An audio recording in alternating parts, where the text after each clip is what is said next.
PT, huh?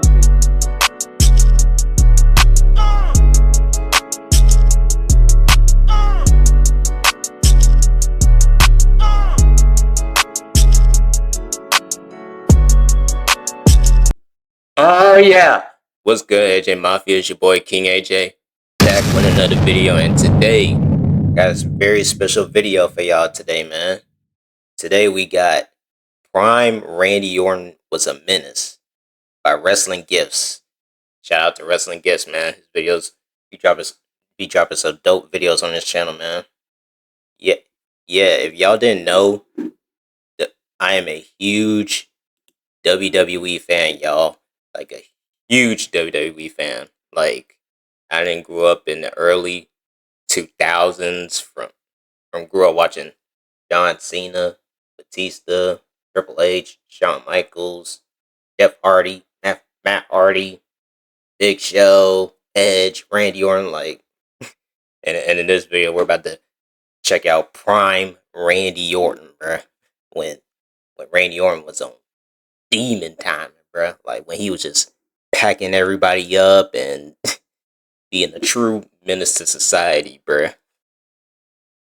And the facial expression, sadistic face expressions and sadistic moments he did in his career, bro. It was, man, it was peak, bro. It was peak.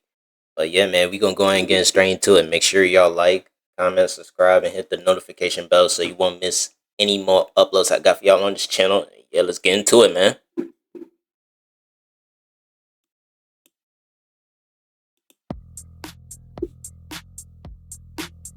I think a lot of people, including myself, have forgotten how much of a menace to society Randy Orton was in his prime. Yo, Randy Orton in his prime in the 2000s was more than a heel. He was more than bad. He was more than just a villain. He was straight up mental. He was a psychopath. He was a savage. Randy's character was straight up insane, and it was legendary. Randy at first just started off as a regular blue chip prospect, and you would have never ever expected this kid right here would end up becoming the menace that he ended up becoming. Yo, at first he was just a young kid in Evolution doing like, bruh, he was the youngest.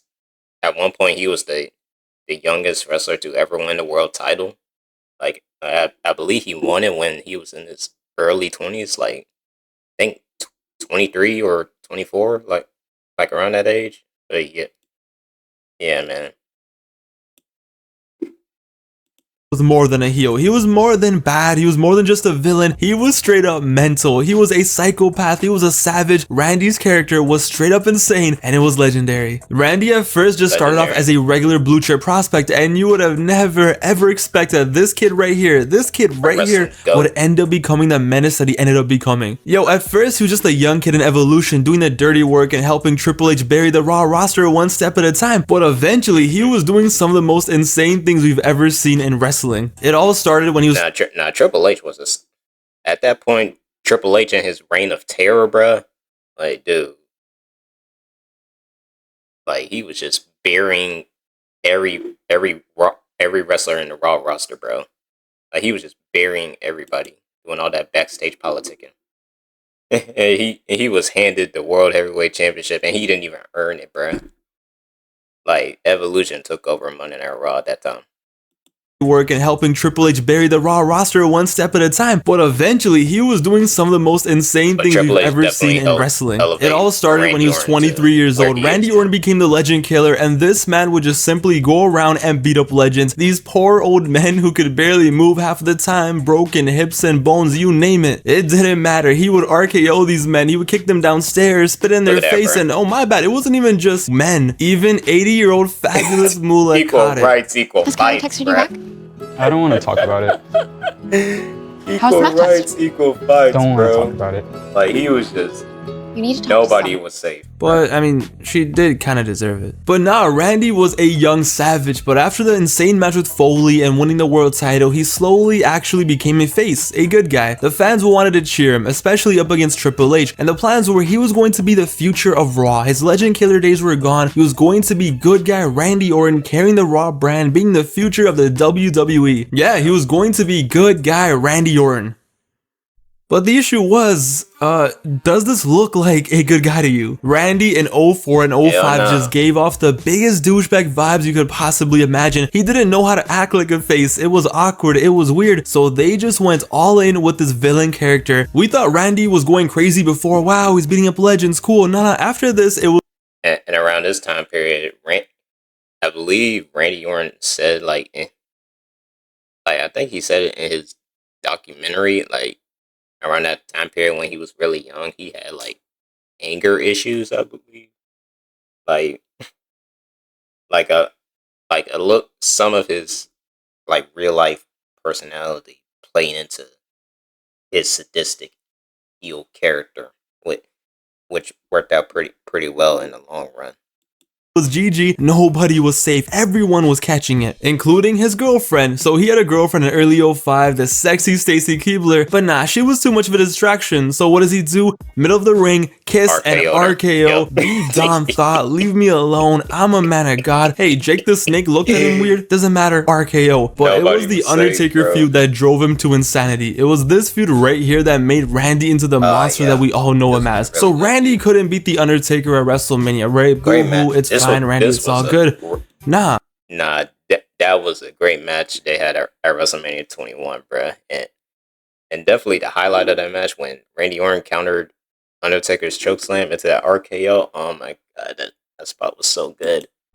Nah, Randy doesn't go down like that. So what does Randy do in the months after that? Alright, so first, let me interfere and cost you a WWE title match, okay? Let me put a dummy that looks like you in a casket to trip you out. But you know what? That's not enough. Let me actually put you in the casket and then set it on fire. And then basically dance on your grave. Wild. Randy lost one match at WrestleMania to The Undertaker and he made it his personal vendetta to smoke on that Undertaker pack. And when he got it, that pack was loud. But oh, okay, Undertaker, you're gonna keep coming back from the dead. It's fine, no worries. What does this man do? On the Eddie Guerrero. I was a kid around this time watching this, bruh.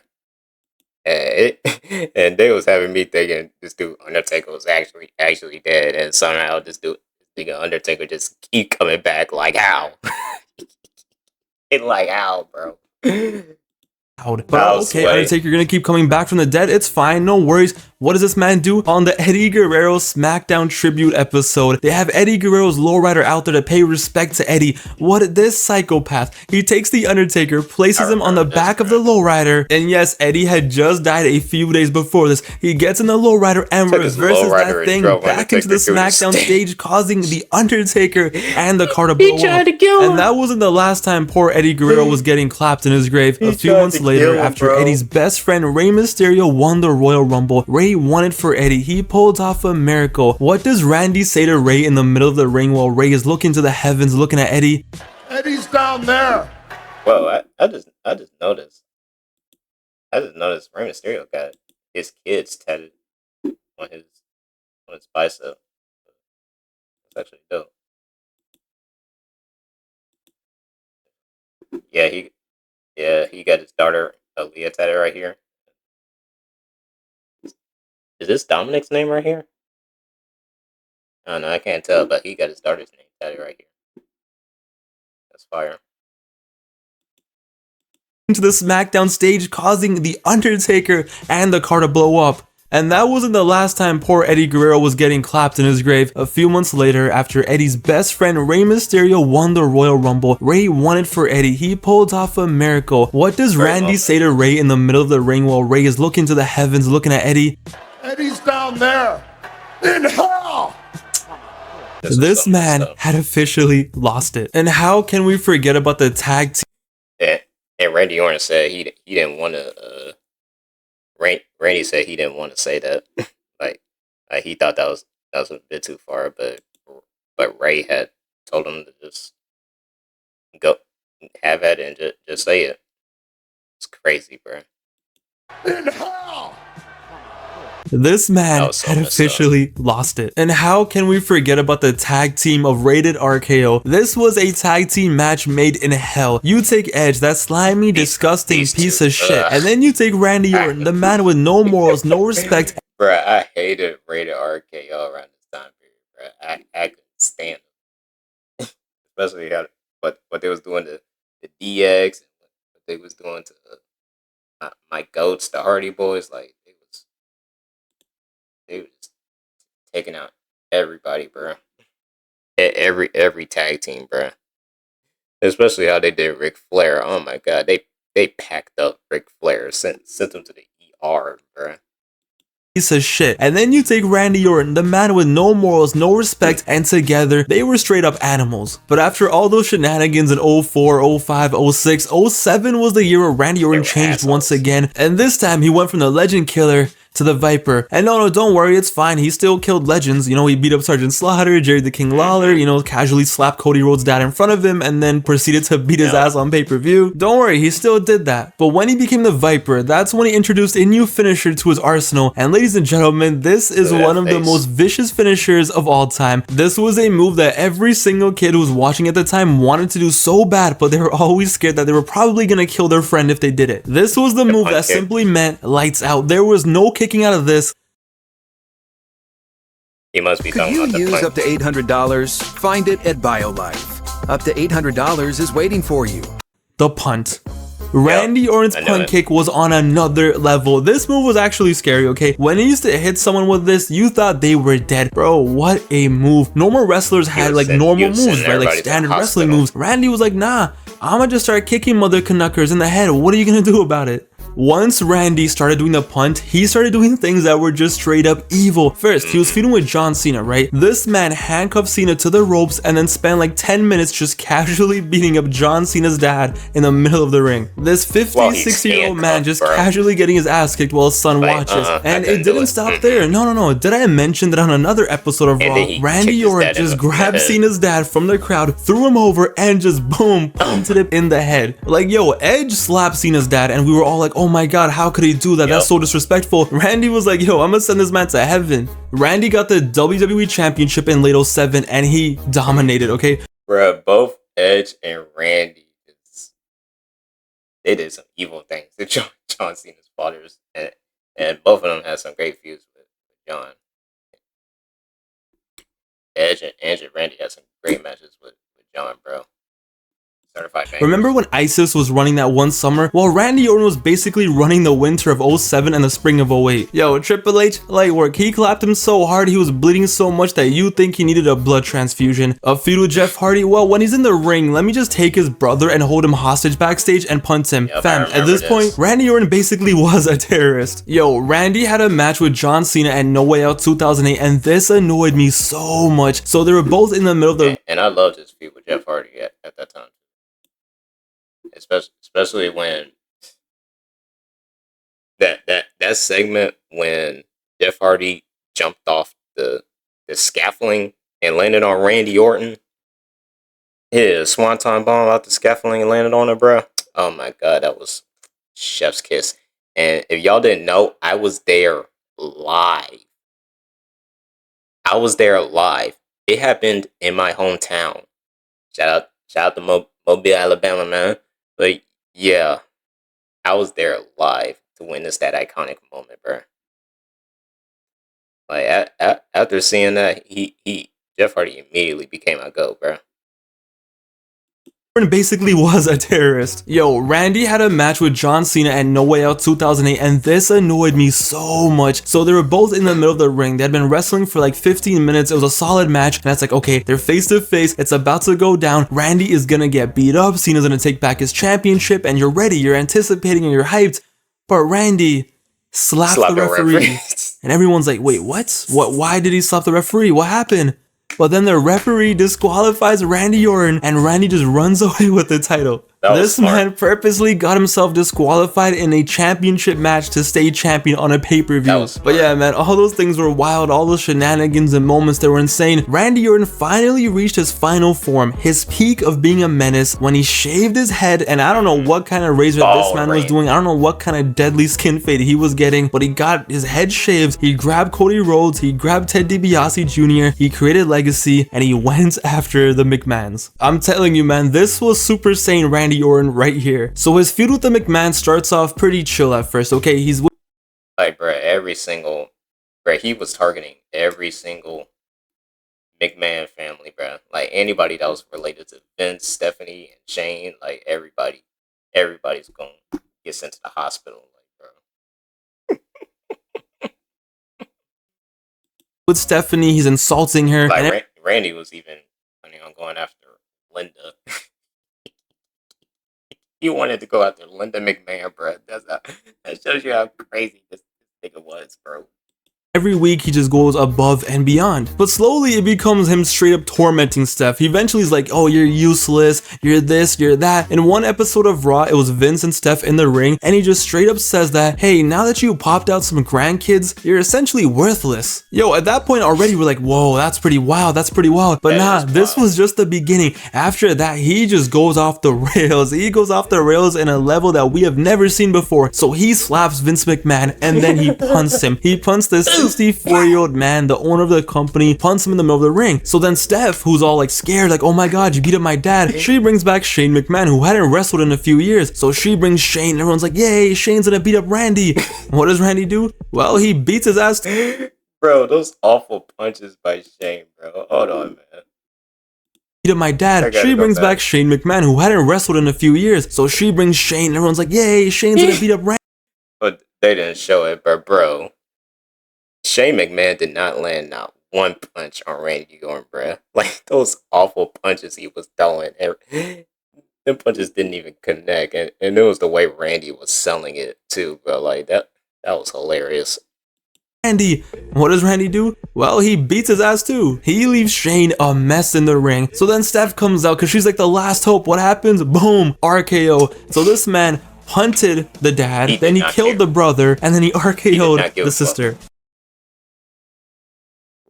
Randy, he did not care at all, bro. Parents of children who play Roblox. This man RKO'd Stephanie, If your child bro. was sexually exploited, abused. Hey yo, somebody get Linda out here. So at this point, the whole family has been abused, and there's only one man left. There's only one man left to save the day. The son-in-law, Triple H, comes out to save the family name, to save the family's honor. So Triple H and Stephanie McMahon's marriage for the first time is being acknowledged on TV. So now Triple H is in the picture, and ladies and gentlemen, this is it. We get the most iconic Randy Orton moments ever. So yo, Randy had destroyed the McMahon family. He had done it all. But then on one night, it was Legacy versus Triple H in a handicap match. Before they had their match at Mania, they had a handicap match, and man, Randy Orton must be one wild guy at home, because apparently this man loves handcuffs. So they take Triple H and they handcuff him to the ropes, and he says that there's only one person who can save you now, and she better hurry. So Orton grabs a sledgehammer and he is about to wild out. But Stephanie McMahon, she runs out there, she's crying, she's running, and she begs them to stop, just pleading and begging. And Randy Orton, at his peak, in his prime, at his absolute best, he grabs her with Triple H handcuffed and begging him to stop. Having to watch this, he DDTs her right then and there. God, yo, Steph is laid out and Triple H is freaking out. Triple H is going insane, and you think it's over, you think it's done. Like, wow, they really did it. You know, they DDT'd Stephanie McMahon. Wow, what a great storyline, it's done. But nah, we were just beginning, because Triple H is about to cry, okay? He is tripping, he's about to cry, but Randy is smiling. So he gets a sledgehammer, and he's about to do this. He's about to catch a body, but he puts it down. He's like, you know what? I got a better idea. So Triple H, with tears in his eyes, handcuffed to the ring, he is forced to watch this. He is forced to watch one of the most iconic Raw moments in history, in my opinion. Something that had the entire playground going crazy the next day. Randy Orton smiling. I believe this segment was like one of the most, like, I think this segment had so many views. Like, I think this the most popular views on WWE's channel, I believe. Or I don't know, I could be wrong, but I think it has like 100 million views, I believe. I don't know. I don't know. I need to go back and check. But yeah, this was a very good segment, and this was so popular too. Looking at Triple H kisses Stephanie McMahon. Look at that, bro. This was insane. This was one of those things that felt surreal. Like, how was this happening? How is this possible? This was in the PG era. This was 2009, but it felt so surreal. And then Randy just grabs a sledgehammer. At that point, if I was Triple H at that point, I would say F it. Bro, I would go after Randy Orton's family too. I don't care who it is, bro. Anybody that's related to Randy, I'm going after him. That was Triple H, bro. and boom. You want to go after my family? I'm going after yours, bitch. Bangs in Triple H and walks away, just leaving Triple H and his wife just lying there. And as the year went on, whether he won or lost, it didn't matter. 09 was a year where he was in his final form, where he wasn't even a wrestler anymore. At this point, he was just there to wild out, destroy families, and end careers. Look no further than the stuff that he did to John Cena in 2009. Back in 07, like we mentioned, he already beat up his dad and destroyed him, RKO'd him, all that stuff, but that wasn't enough. No, that was not enough. In 09, he was the ultimate supervillain, so we had to step it up. So in an I Quit match against John Cena at Breaking Point 2009, wait, first of all, this wasn't even a match, my bad, this wasn't even a fight either. This was something, honestly, you probably isn't even allowed on YouTube. Yo, Randy beat Cena's ass for a solid 25 minutes before, Super Cena's powers kicked in, but he put out the handcuffs once again, and he cuffed him, and he just started clapping him. He beat Cena's ass so bad that, honestly, it was kind of disturbing. Yo, he knocked him out, and he was dragging his body like he was playing a hitman. But yeah, this man tied up Cena to the post, and he tortured him. He actually tortured him. He would have waterboarded him if he could have. He got the kendo sticks, and he started just wilding out. He was like a man possessed, the chair shots, the kendos, and yo, trust me, I have never heard John Cena cry like that, like he did in this match. But how could we forget Bragging Rights 2009? After destroying families, beating up dads, and destroying legends, he had to take it to the next level. What was the next big thing he could do? How about murdering someone? It was Cena versus Randy in an Iron Man match for 1 hour. It was 1 hour of Randy Orton just being a straight. And this was a great match, bro. Like, Randy and John, they had so much good chemistry. Like, they had a good series of matches, bro. Like, let me not say every match, but majority of their matches were bangers, bro.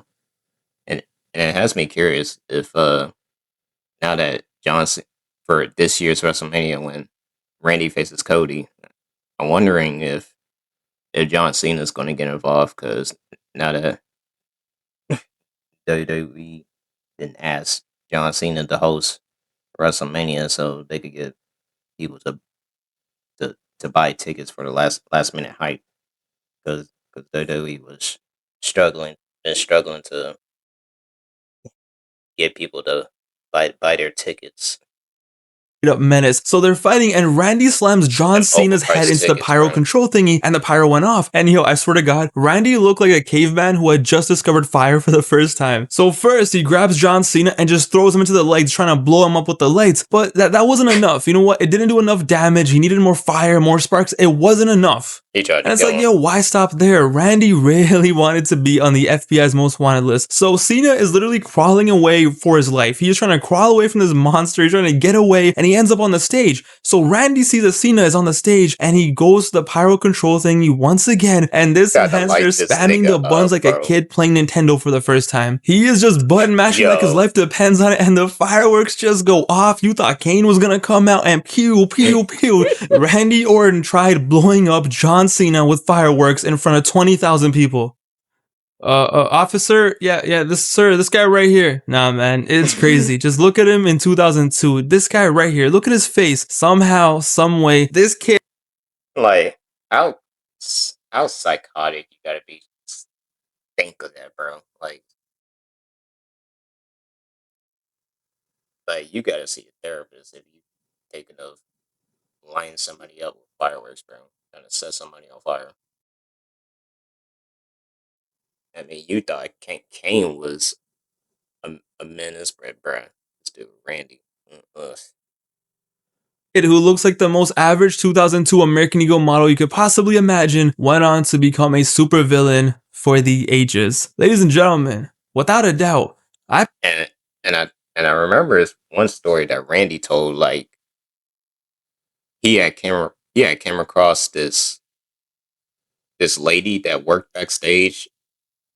Like, when around the time when Randy was younger, he came across this lady that worked backstage, and she didn't know who he was, and Randy's ego got hurt so bad, and he got really upset, with which he decided to replace her shampoo bottle with, was it ketchup, or it was something, like he wanted to replace something with that lady that lady's shampoo bottle was something like I can't remember what it was, but bruh. And I think at one point he said he wanted to put dynamite in her book bag or something. Like, I don't know. It was crazy. Like, it just shows you how crazy Randy was when he was younger, bro. and it was for the better that he done matured over the years, bro. Because he is at a GOAT status right now. At that point, like he is at that point where he's ready to be inducted into the Hall of Fame. Present to you a bona fide, certified menace to society, Randy Orton. Wow. After this, Randy Orton's career went on and he did his thing, okay? Every now and then he would tweak and do something crazy, such as burning down houses, destroying earlobes, cashing in on Daniel Bryan. But man, this run right here from 2004 until 2009, this... Yeah, that segment when Randy was feuding with Jeff at that time and he was messing with his earlobe, like, oh my god, bro. Like, that made me cringe, bro. Like, that watching that made my ears hurt. And I don't even have my ears pierced, bro. Like, come on, bro. Like, that made me cringe, dog.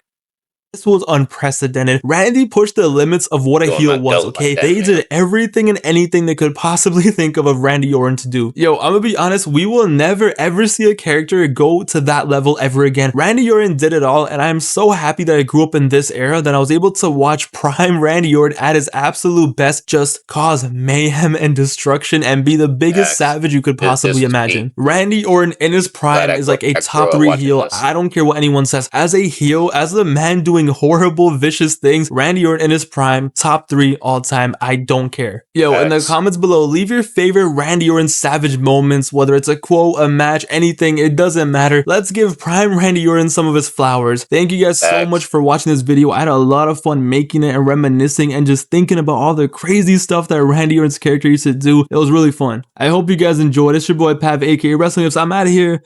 But yeah. W video, man. And yeah. Shout out to Randy Orton because he right now with his recent heel turn, like they are planning something, and we finna get one. I'm sure I think this gonna be his last heel run in his career, and I know it's gonna be special because fans have been asking for heel Randy for a long time to have him feud against Cody. Yeah, bruh.